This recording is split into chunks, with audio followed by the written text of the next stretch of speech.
அண்ணாமலைக்கு டெல்லி தந்த ரகசிய அசைன்மெண்ட். காரைக்குடியில் கால் வைத்த பாஜக. அப்போ திராவிட கட்சிகள்.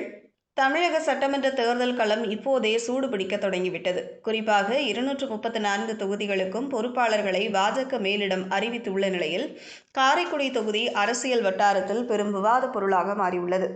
அதிலும் தமிழக பாஜகவின் முன்னாள் தலைவர் அண்ணாமலை காரைக்குடி உள்ளிட்ட 6 முக்கிய தொகுதிகளுக்கு சுற்றுப்பயண பொறுப்பாளராக நியமிக்கப்பட்டிருப்பது மிகப்பெரிய ஆர்வத்தையும் எதிர்பார்ப்பையும் சந்தேகத்தையும் கிளப்பிவிட்டுள்ளது. என்ன காரணம்? காரைக்குடி தொகுதியை பாஜக விடுவதாக தெரியவில்லை. அந்த தொகுதியின் மீது பாஜக கொண்டுள்ள அதீத ஆர்வத்தை கொண்டுள்ளது. இது வரப்போகும் சட்டமன்ற தேர்தலிலும் எதிரொலிக்க துவங்கிவிட்டது. காரைக்குடியை பாஜக குறிவைப்பதற்கு பின்னால் வலுவான சில காரணங்கள் உள்ளதாகவும் தெரிகிறது. முதலாவதாக, காரைக்குடியில் வணிக சமூகத்தினர் மற்றும் தொழில் முனைவோர் அதிக அளவில் வசிக்கின்றனர். பொதுவாகவே வர்த்தக பிரிவினரிடையே தங்களுக்கு சாதகமான சூழல் இருப்பதாக கருதும் பாஜக இங்குள்ள நடுத்தர வர்க்கத்தினரையும் இளைஞர்களையும் கவர முடியும் என நம்புகிறது. அடுத்ததாக, அழகப்பா பல்கலைக்கழகம் போன்ற கல்வி நிறுவனங்கள் நிறைந்த இந்த பகுதியில் உள்ளதால் வாக்காளர்களின் ஆதரவை திரட்டுவது எளிது என்பது அக்கட்சியின் கனவாக உள்ளது. மேலும் இந்து முன்னணி போன்ற அமைப்புகளின் தரைமட்ட பணிகளும் உள்ளூர் செல்வாக்கு உள்ள தலைவர்களின் சேர்க்கையும் பாஜகவுக்கு தன்னம்பிக்கையை அளித்துள்ளன. அண்ணாமலையை பொறுத்தவரை அவர் காரைக்குடியில் போட்டியிடுவதற்கான சாத்தியக்கூறுகள் குறித்து பல யூகங்கள் உலா வருகின்றன. கட்சி மேலிடம் அவரை சுற்றுப்பயண பொறுப்பாளராக நியமித்திருப்பது தேர்தலுக்கு முன்பாகவே அங்குள்ள கள யதார்த்தத்தை அவர் நேரடியாக கையாள வழிவகுத்துள்ளதாக தெரிகிறது. கடந்த தேர்தல்களில் பாஜக கூட்டணி பெற்ற வாக்குகளும் தற்போது உள்ள அரசியல் மாற்றங்களும் அண்ணாமலை போன்ற ஒரு வலுவான பிம்பத்தை காரைக்குடியில் நிறுத்தினால் வெற்றி வாய்ப்பு பிரகாசமாக இருக்கும் என்று பாஜகவின் சீனியர்கள் கருதுகின்றனர். குறிப்பாக சோஷியல் இன்ஜினியரிங் எனப்படும் சமூக கட்டமைப்பு ரீதியிலான வியூகங்களை வகுப்பதன் மூலம் காங்கிரஸ் மற்றும் திராவிட கட்சிகளின் கோட்டையாக கருதப்படும் காரைக்குடியை தாமரை மலரும் இடமாக மாற்ற அவர்கள் திட்டமிடுகின்றனர்.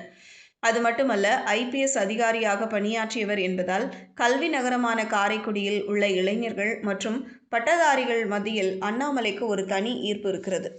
அழகப்பா பல்கலைக்கழக மாணவர்கள் மற்றும் நடுத்தர வர்க்கத்தினர் மத்தியில் நிலவும் மாற்றம் குறித்த எண்ணத்தை வாக்குகளாக மாற்ற அண்ணாமலை நினைப்பதாக தெரிகிறது. வர்த்தக சமூகத்தின் ஆதரவு. காரைக்குடி ஒரு வணிக மையம். பிரதமர் மோடியின் பொருளாதார கொள்கைகளை ஆதரிக்கும் வர்த்தக சமூகத்தினர் இங்கு அதிகம் என்பதால் அவர்களை ஒருங்கிணைத்து தேர்தலை சந்திப்பது அண்ணாமலைக்கு சாதகமாக அமையலாம். வெறும் தனிப்பட்ட விருப்பம் மட்டுமின்றி பாஜக வெல்ல வாய்ப்புள்ள தொகுதிகளை பலப்படுத்துங்கள் என்ற டெல்லி தலைமையின் உத்தரவே அவரை இங்கு அதிக கவனம் செலுத்த வைத்துள்ளது. அண்ணாமலை போன்ற ஒரு நட்சத்திர வேட்பாளர் அங்கு நின்றால் அது தென் தமிழகம் முழுவதுமே கட்சிக்கு ஒரு புத்துணர்ச்சியை கொடுக்கும் என்றும் பாஜக கணக்கு போடுகிறது. இதனிடையே நாம் தமிழர் கட்சியின் ஒருங்கிணைப்பாளர் சீமானும் காரைக்குடியில் போட்டியிட விரும்புவதாக கூறப்படுகிறது. இது கண்டிப்பாக பாஜகவுக்கு ஒரு சவாலான சூழலையே தொகுதிக்குள் உருவாக்கும். ஏனென்றால் நாம் தமிழர் கட்சியின் வாக்கு வங்கி கடந்த தேர்தல்களில் இங்கு சீராக உயர்ந்து வருவதால் சீமானின் ஆவேசமான பேச்சுக்கள் மாற்றத்தை விரும்பும் இளைஞர்களை அவர் பக்கம் ஈர்க்கவே வாய்ப்புள்ளதாக அரசியல் நிபுணர்கள் கணிக்கிறார்கள்.